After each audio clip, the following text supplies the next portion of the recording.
اللهم صل وسلم وبارك عليك يا محمد وعلى اله وصحبه وسلم. ازيكم عاملين ايه؟ معكم حفصه من قناه زي بالسفود. تعالوا كده نعمل بقى نقول ايه، بانيه الشركات بطريقه بسيطه جدا، وبجد ندمت اني كنت بشتريه والولاد بيموتوا فيه مش عارفه على ايه. انا عندي كده ربع ساتر زي ما انتم شايفينه، بصلايه، وده بقسماط كان عندي يعني تمام فينو، يعني حمصته وطحنته مفيش مشكله. وده عندي كوبايه من البرغل نقعتها لمده نص ساعه بميه مغليه، وبعد كده بنصفيه. تمام. كل اللي انا هعمل ايه، هنزل البرغل مع البصلايه مع ده مع عندي الفراخ مع عندي البقسماط. طبعا تقدر تشيل البقسماط وتحطي فيجيتار مكانه. خلاص، هضرب كل ده في الكبه كده، سايسها كده واحده واحده، ونشوف هنعمل ايه تاني. بصوا، بضرب حاجه حاجه، ضربت البصل مع الفراخ يعني واحده واحده كده، سايس الكبه بتاعتي. وادي عندي الخليط بقى امتزج اهو. حطيت له ايه بقى، ملح وفلفل اسود وشطه. ولعت لي الدنيا الشطه دي،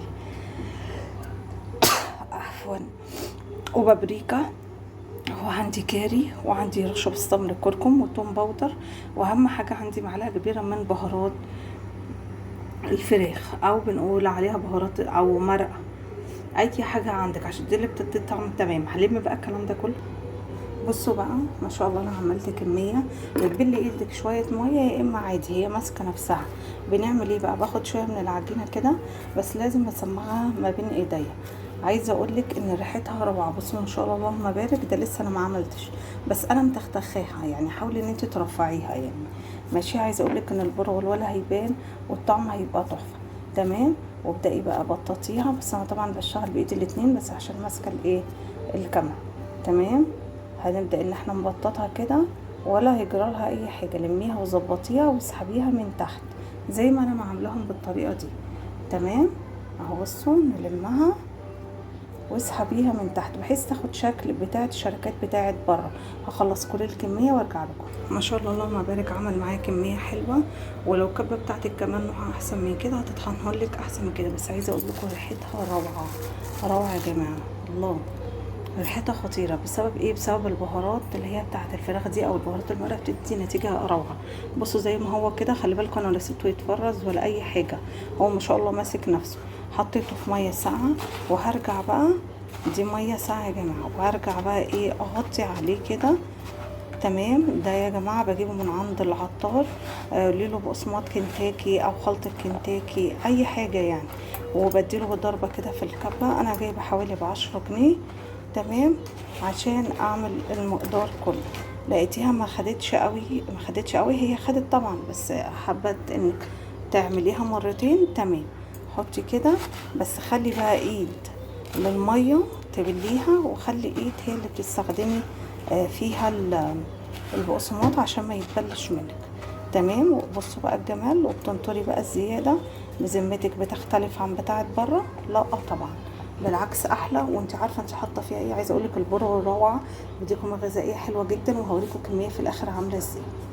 اللهم بارك يا رب، اللهم بارك. عمري ما تخيلت ان الكميه دي كلها هتطلع.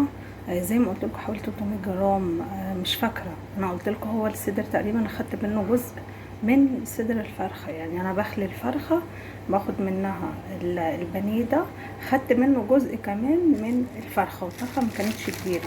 طبعا سبته ان هو يتفرز عندي في الفريزر وبيتقلي، وهو مجمد كده يا جماعه. بس خطير، والكميه روعه، وعمري عمري عمري ما هشتريه تاني. بصوا، خطير خطير. بصوا بقى، بتنزلي في زيت. اول حاجه الزيت يبقى عالي. تمام. بعد كده تهدي النار او تخليها متوسطه، وبعد كده ترجعي في اخر دقيقتين كده تقومي رافعه النار تاني عشان تنطري اي زيت عليها. تمام، فاهميني؟ يبقى انا عادي، يبقى كان نوطي، بعد كده ايه، ترجعي تاني تعلي. بصوا جمال، خطيرة خطيرة ما شاء الله. طبعا ده بجيب عندي طبق فويل، وبحط كده برضو كيس بلاستيك ما بين كل طبقة وطبقة، وبألف هنا وشفا. بصوا الكمية. تعالوا بقى نقلي شوية كده منها. خطيرة يا جماعة. طيب بقى في الجمال ده، روعة روعة روعة. دول بصوا، جبت علبة عادية مستطيلة وحطيت فيها كيس بلاستيك، وطبقات طبقات طبقات طبقات زي ما انت ما شايفة كده. زهقانة مش هتعملي اكل، راجعة من الشغل متأخرة، عادي طلعي على طول واقلي. عقبال ما تقلي تكوني عملتي شوية مكرونة جنبها، اي حاجة. اعملي سندوتشات يا ستي، بلاش تعملي مكرونه، اعملي سندوتشات كده مع طماطم مع فلفل مع خيار، حركات. بصي لا غنى عنه في البيت بجد بجد، وندمت ان كنت بشتريه وولادي بيموت فيه، مش عارفه بصراحه بيموتوا فيه على ايه عن البانيه الاصلي يعني. اديني ضحكت عليهم برضو وعملته لهم. ماشي، وفي نفس الوقت حاجه مفيده، حطيت فيه برغل، حطيت فيه بقسماط، يعني مش القرف اللي بيحطوه بره، الله اعلم بيحطوا ايه. فلو عجبكم الفيديو متنسوش تشتركوا في القناه، اعملوا بقى كده شرايح في الكايزر بقى، حته كده منه مع طماطم مع بصل. ما تنسوش تشتركوا في القناه وتفعلوا زر الجرس. كانت معاكم رحاب صابر من قناه زي السفوت، وشكرا، والسلام عليكم ورحمه الله وبركاته، باي باي.